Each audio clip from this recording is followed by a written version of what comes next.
Welcome back to the online class of Shri Dashmesh convent school Atti. ਬੱਚਿਓ ਅੱਜ ਆਪਾਂ ਚੈਪਟਰ ਕੰਟੀਨਿਊ ਕਰਨਾ control and coordination chapter number 7। ਪਿਛਲੀ video 'ਚ ਤੁਹਾਨੂੰ ਦੱਸਿਆ ਸੀ just introduction about the control and coordination ਕੀ ਹੁੰਦਾ, ਉਹਦੇ ਵਿੱਚ ਆਪਣਾ ਕੀ ਤਾਲਮੇਲ ਆ ਬੋਡੀ ਨਾਲ, ਉਹਦੇ ਬਾਰੇ ਆਪਾਂ ਪੜ੍ਹਿਆ ਸੀ। ਅੱਜ ਆਪਾਂ ਕਰਨ ਜਾ ਰਹੇ ਹਾਂ what happens in reflex actions. Reflex action ਕੀ ਹੁੰਦਾ? ਸਪੋਜ਼ ਕਰੋ ਤੁਸੀਂ ਇੱਕ ਚੈਲੰਜ ਕਰ ਲਿਆ, ਠੀਕ ਆ। ਚੈਲੰਜ ਵਿੱਚ ਕੀ ਆ ਵੀ ਇੱਥੇ ਅੱਗ ਬਲਦੀ ਪਈ ਹੈ, ਸਪੋਜ਼ ਕੋਲੇ ਬਲਦੇ ਪਏ, ਕੋਲਿਆਂ ਦੇ ਉੱਪਰ ਦੀ ਲੰਘਣਾ। ਕੋਲਿਆਂ ਦੇ ਉੱਪਰ ਦੀ ਲੰਘਣ ਨਾਲ ਜੇ ਤੁਸੀਂ ਪੈਰ ਰੱਖਣਾ ਤੇ ਤੁਹਾਡੀ ਬੋਡੀ ਨੇ ਆਪਣੇ ਬੋਡੀ ਨੇ ਸਿਗਨਲ ਆ ਦਿਮਾਗ ਨੂੰ ਭੇਜਣਾ, ਦਿਮਾਗ ਨੇ ਤੁਹਾਡੇ ਨਰਵਸ ਨੂੰ ਮੈਸੇਜ ਭੇਜਣਾ, ਮੈਸੇਜ ਭੇਜ ਕੇ ਜਿਹੜਾ ਸਾਰਾ ਹੋ ਗਿਆ ਆਪਣਾ ਪੈਰ ਤੁਹਾਡਾ ਚੱਕ ਹੋ ਜਾਣਾ।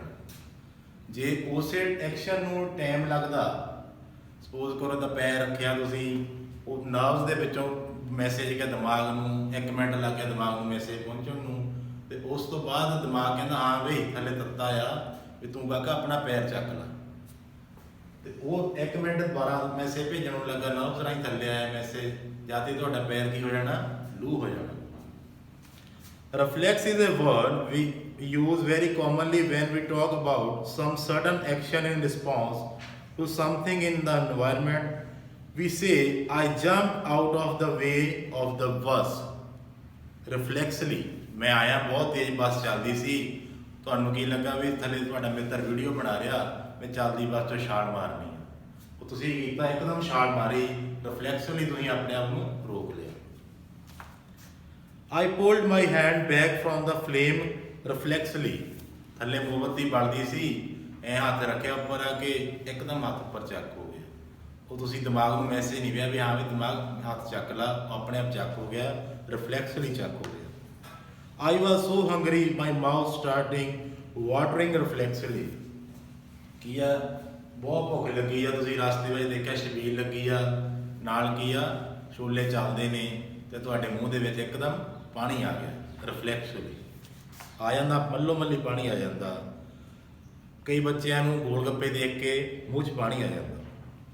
What exactly do we mean? ਇਹਦਾ ਅਸਲ ਦੇ ਵਿੱਚ ਕੀ ਮਤਲਬ ਆ?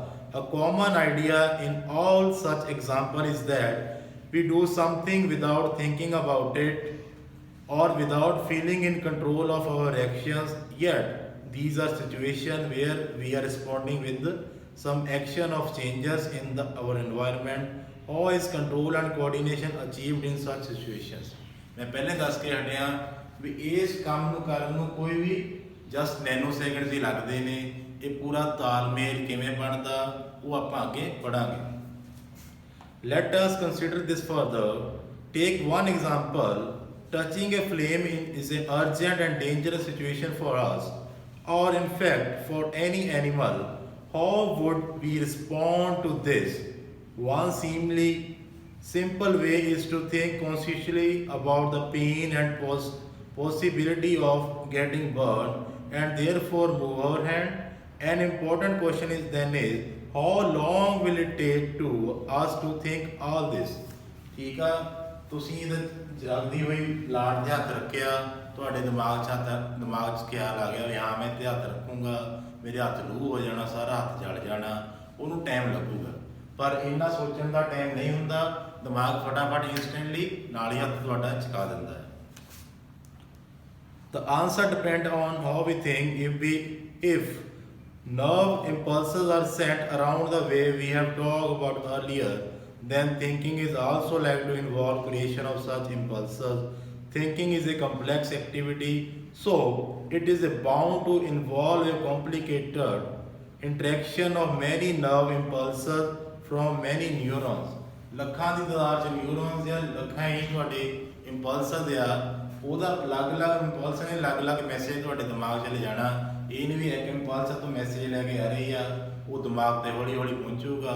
ਦਿਮਾਗ ਨੇ ਕਿਹਾ ਵੀ ਹੰਦੇ ਥੱਲੇ ਦਿੱਤਾ ਆ, ਫਿਰ ਇੱਕ ਇੰਪਲਸ ਲੈ ਗਈ ਮੈਸੇਜ, ਉਹਨੂੰ ਚੱਕਣ ਨੂੰ ਹੱਥ ਕਹਿਣਾ। ਇਹਨਾਂ ਤਾਂ ਅੱਧਾ ਘੰਟਾ ਲੱਗ ਜਾਣਾ ਤੇ ਰਾਤੀ ਤੁਹਾਡਾ ਹੱਥ ਕੀ ਆ, ਲੂ ਹੋ ਜਾਣਾ। If this is the case, it is no surprise that the thinking tissue in our body consists of dense network of indirectly arranged neurons. It sits in the forward end of skull and receive signals from all over the body, which is it think about them before responding to them. Obviously, in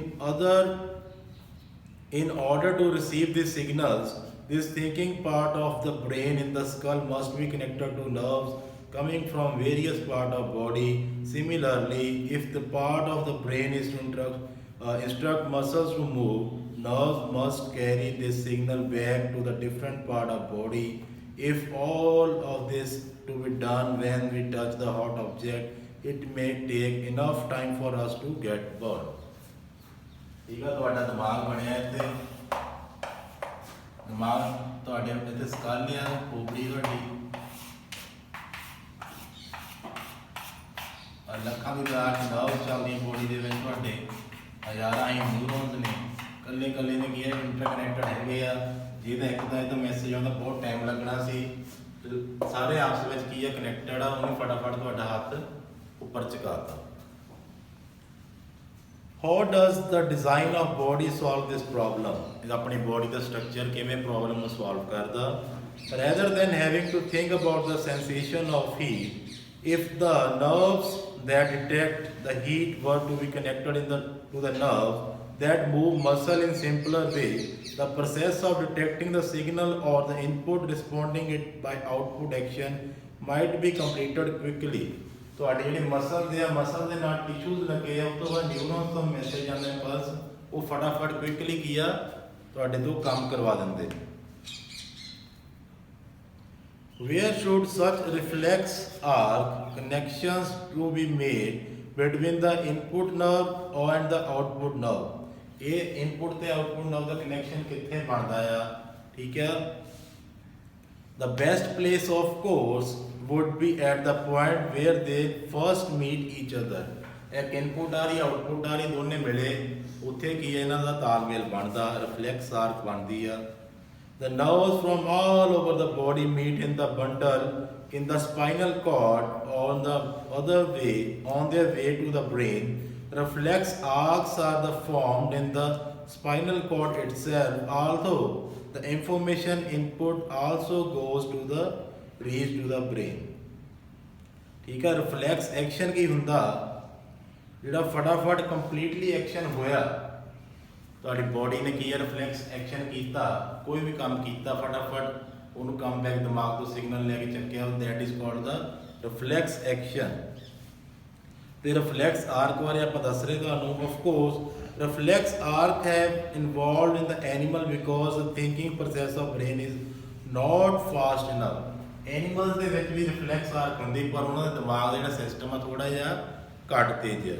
in fact ਮੈਨੀ animals have very little or none of the complex neural network needed for thinking. So, it is quite likely to the reflex are have involved in efficient ways of functioning in the absence of true thought processors. However, even after complex neural networks have come into existence, reflex arcs continue to be more efficient for the quick response. ਆਪਾਂ ਦੇਖਿਆ ਕਈ ਜਗ੍ਹਾ ਕੀ ਹੁੰਦਾ ਵੀ ਬੱਕਰੀਆਂ ਦੇ ਬਾੜੇ ਨੂੰ ਅੱਗ ਲੱਗ ਜਾਂਦੀ ਆ, ਬੱਕਰੀਆਂ ਦੇ ਬਾੜੇ ਨੂੰ ਅੱਗ ਲੱਗਦੀ ਹੈ ਤੇ ਬੱਕਰੀਆਂ ਉੱਥੇ ਹੀ ਝੁਲਸ ਕੇ ਮਰ ਜਾਂਦੀਆਂ। ਕਿਉਂ? ਉਹਨਾਂ ਦੇ ਜਿਹੜਾ ਰਿਫਲੈਕਸ ਐਕਸ਼ਨ ਆ, ਰਿਫਲੈਕਸ ਆਰਕ ਹੈ ਜਿਹੜੀ ਬਣਦੀ ਆ, ਉਹ ਥੋੜਾ ਜਿਹਾ ਘੱਟ ਕੰਮ ਕਰਦਾ, ਕਿਉਂਕਿ ਦਿਮਾਗ ਉਹਨਾਂ ਦਾ ਥੋੜਾ ਘੱਟ ਕੰਮ ਕਰਦਾ। ਜੇ ਆਪਾਂ ਹਿਊਮਨ ਦੀ ਗੱਲ ਕਰੀਏ, ਜੇ ਕਿਤੇ ਅੱਗ ਲੱਗਦੀ ਆਪਾਂ ਫਟਾਫਟ ਬਾਹਰ ਨਿਕਲਣ ਦੀ ਕਰਦੇ ਆ। Can you now trace the sequence of events which occur when the bright light is focused on our eyes, on your eyes? ਤੁਸੀਂ ਬੈਠੇ ਆ, ਠੀਕ ਆ, ਇੱਕਦਮ ਤੁਹਾਡਾ ਫਰੈਂਡ ਆਉਂਦਾ, ਸਾਹਮਣੇ ਫਲੈਸ਼ ਲਾਈਟ ਜਗਾ ਦਿੰਦਾ ਅੱਖਾਂ ਤੇ, ਅੱਖਾਂ ਆਟੋਮੈਟਿਕਲੀ ਆਪਣੀਆਂ ਕੀ ਆ ਬੰਦ ਹੋ ਜਾਂਦੀਆਂ, ਆਪਾਂ ਦਿਮਾਗ 'ਚ ਐਕਸ਼ਨ ਜਾਂਦਾ, ਆਪਾਂ ਐਂ ਕਰ ਲੈਂਦੇ, ਠੀਕ ਆ। ਜੇ ਆਪਾਂ ਉਹ ਅੱਖਾਂ ਰੋਸ਼ਨੀ ਪਈ ਜਾਂਦੀ ਤੇ ਉਹ ਕੀ ਹੋ ਜਾਣਾ ਸੀ, ਆਪਣੀ ਅੱਖਾਂ ਕੀ ਹੋ ਜਾਣੀਆਂ ਸੀ, ਟੋਟਲੀ ਡੈਮੇਜ ਹੋ ਜਾਣੀ ਆ। ਆਪਣਾ ਡਾਇਗਰਾਮ ਬਣਿਆ ਬੁੱਕ ਤੇ, ਰਿਫਲੈਕਸ ਆਰਕ ਬਾਰੇ ਦੱਸਿਆ। ਸਪਾਈਨਲ ਕਾਰਡ ਹੈ ਆਪਣੀ ਬਿਲਕੁਲ ਉੱਪਰ,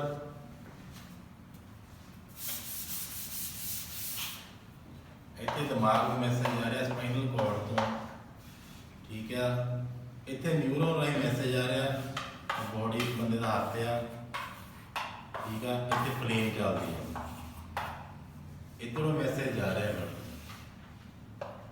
ਇਸ ਪਾਰਟ ਨੂੰ ਪੂਰੇ ਨੂੰ ਆਪਾਂ ਕੀ ਕਹਿੰਦੇ ਆ ਪ੍ਰੋਪਰ ਇਹ ਜਿਹੜੀ ਆਰਕ ਬਣਦੀ that is called the reflex arc. Motor neuron ਨੇ ਮੈਸੇਜ ਲੈ ਕੇ ਆਉਣਾ, ਸੈਂਸਰੀ ਨਿਊਰੋਨ ਨੇ ਮੈਸੇਜ ਲੈ ਕੇ ਜਾਣਾ, ਰਿਸੈਪਟਰ ਕੌਣ ਆਪਣੀ ਬੋਡੀ, ਸਕਿਨ ਹੈ ਆਪਣੀ ਸੈਂਸ ਆਰਗਨ ਆ, ਉਹਨੇ ਫਟਾਫਟ ਰਿਸਪੌਂਡ ਕਰਨਾ।